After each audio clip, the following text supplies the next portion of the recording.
কক্সবাজারের বার্মিজ আচার খাননি বা বার্মিজ আচার পছন্দ করেন না এমন মানুষ খুব কমই আছে। আসসালামু আলাইকুম, সবাই কেমন আছেন?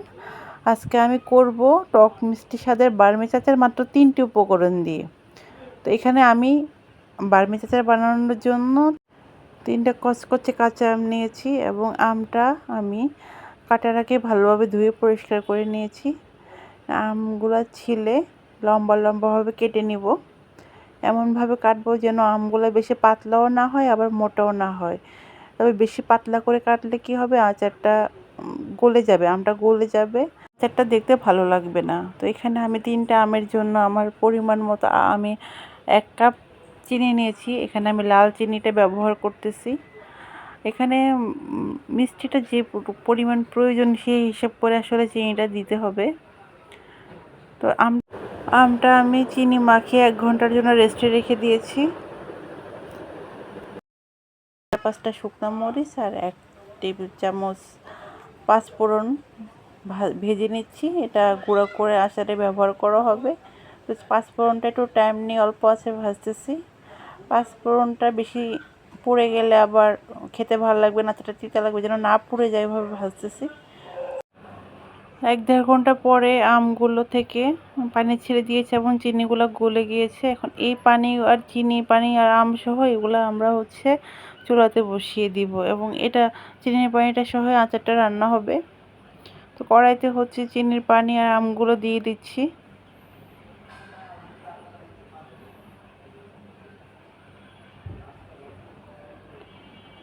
একটু নেড়ে চেড়ে মিশিয়ে দিচ্ছি।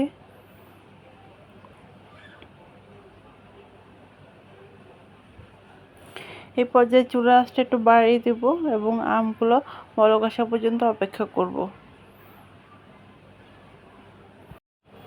আমগুলো সুন্দর করে ফুটতে শুরু করেছে। এখন আমরা এই পর্যায়ে চুলার আঁচটা একটু কমিয়ে দেব এবং অল্প আছে এখন আমগুলো চিনির শিরাতে রান্না হবে। আমি এখানে ফ্লেভারের জন্য 2টা শুকনো মরিচ মাঝখানে কুচি কুচি করে দিয়ে দিচ্ছি। এটা জাস্ট ফ্লেভারের জন্য, আমার মরিচগুলো তো ঝাল না। আমি যেহেতু শুকনো মরিচ পাঁচফোড়নের সাথে গুঁড়া করে দিব, তাই এখানে আমি আর মরিচ দিচ্ছি না। এখানে এবার আমি লবণ দিয়ে দিচ্ছি, লবণটাও স্বাদ মতো। আর সামান্য পরিমাণ 1 চিমটি হলুদ গুঁড়া, 1 চিমটি মরিচের গুঁড়া দিয়েছি। এটা জাস্ট কালার আসার জন্য দেওয়া হচ্ছে, এর থেকে স্বাদের কোনো পরিবর্তন হবে না। এখন নেড়ে চেড়ে দিব এবং খুব সাবধানে যাতে আমগুলো ভেঙে না যায়।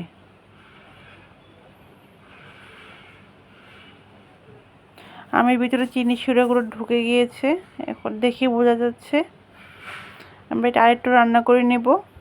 এই যে কালারগুলো চেঞ্জ হয়ে আসছে, আমি আবার একটু ঢেকে দিচ্ছি। এই যে লুকটা দেখেন। এখন আমরা এখানে পাঁচফোড়ন আর শুকনো মরিচের গুঁড়াগুলো দিয়ে দিব। দিয়ে হালকা হাতে আমের সাথে পাঁচফোড়নের গুঁড়াগুলো সাবধানতার সাথে কাজটা করতে হবে যেন আমগুলো ভেঙে না যায়। এরপরে আবার কিছুক্ষণ আমরা জালে বসিয়ে দিব। এই যে আমার আচারটা হয়ে আসছে এবং দেখেন আমগুলা খুব ছেড়ে ছেড়ে আসতেছে। এটা কিন্তু লেগে যায়নি একটার সাথে একটা, এবং আমগুলোর মধ্যে চিনির শিরাটা খুব ভালোভাবে ঢুকে গিয়েছে।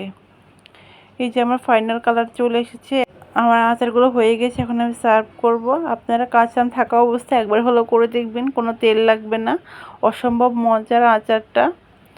আমার বাসায় এটা সবাই অনেক পছন্দ করেছে। যেহেতু আমি এটা সংরক্ষণ করব না, তাই আমি এখানে সিরকা ইউজ করি নাই। আমার এটা একদিনে খাওয়া হয়ে গিয়েছিল। আমার ভিডিওগুলো ভালো লাগলে অবশ্যই আপনারা কমেন্ট করে জানাবেন কেমন লেগেছে। ভালো থাকবেন সবাই, আমার চ্যানেলটা সাবস্ক্রাইব করে দিবেন। আসসালামু আলাইকুম।